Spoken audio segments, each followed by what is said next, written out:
अस्सलाम वालेकुम। मंडी बहाउद्दीन से मुखातब रिपोर्ट।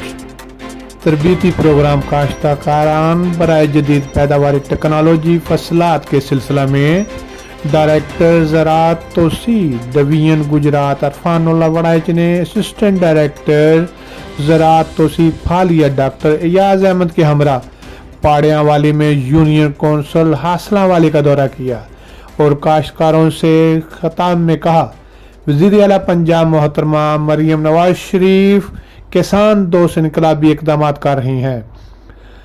काश्तकारों की फलाह बहबूद के लिए किसान कार्ड्स, फ्री ग्रीन ट्रैक्टर्स, गंदम सपोर्ट प्रोग्राम, सोलर सिस्टम और सब्सिडी का सुपर सीड्स फराहम किए जा रहे हैं। डायरेक्टर ज़राअत डिवीजन गुजरात अरफानुल्लाह वड़ाइच ने कहा, वज़ीर आला पंजाब के विजन के मुताबिक धान की फी एकड़ पैदावार बढ़ाने के लिए किसानों की रहनुमाई के लिए फील्ड में महकमा ज़राअत स्टाफ मौजूद रहेगा।